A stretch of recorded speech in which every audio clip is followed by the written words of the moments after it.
సమయానికి పాటలు పాడు, నువ్వు వచ్చి సమయానికి ప్రార్థన చేయి, నువ్వు వచ్చి సమయానికి ఆయన ఆరాధించు. నాకు అదొక్కటే చాలు. అప్పుడే నువ్వు ఎలా ఉంటావో తెలుసా? అప్పుడే నువ్వు ఎలాంటి వ్యక్తిగా మార్చబడతావు తెలుసా?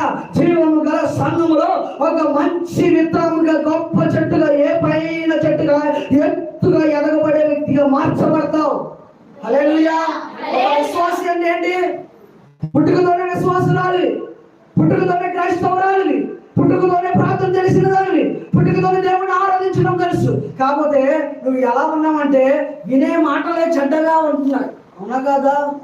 తోటలో పెట్టాడు కదా, సంఘంలో పెట్టాడు కదా, అయ్యా ఎందుకు మీరు ఎలా మారిపోయారు? ఆ కచ్చడములు చేసుకొని, చొక్కాలు కుట్టించుకొని, చర్మము చొక్కాలు ఆకులు ఎందుకు చుట్టూ కట్టుకున్నారని అవ్వ ఆదామును ఆ రోజు అడిగితే వాళ్ళు ఇచ్చే సమాధానం ఏంటో తెలుసాక, మీరు జీవం కలిగిన సంఘంలో నాటిన మాట నిజమే కానీ అయ్యా, మమ్మల్ని మోసపుచ్చేవారు వచ్చి మోసపుచ్చారు. ఆ మాటలు వినేసి మేము ఎలా అయిపోయామంటే ఈ ఏదైనా తోటలో నుంచి బయటికి వెళ్ళిపోయామయ్యా. అక్క, ఒక సంఘంలో చాలా మంది నాటపడతా ఉంటున్నారు కదా, ఇప్పుడు బయటికి వెళ్ళిన వారి పరిస్థితి ఏమైపోయింది? ఇప్పుడు వాళ్ళు అడ్రస్ ఉన్నారక్క? వాళ్ళ అడ్రస్ లేదు కదా.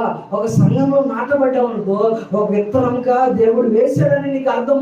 ఆ వేసిన విత్తనము ఆయనే ఎరువు పోస్తాడు, ఆయనే నీరు పోస్తాడు, ఆయనే మందు కొడతాడు.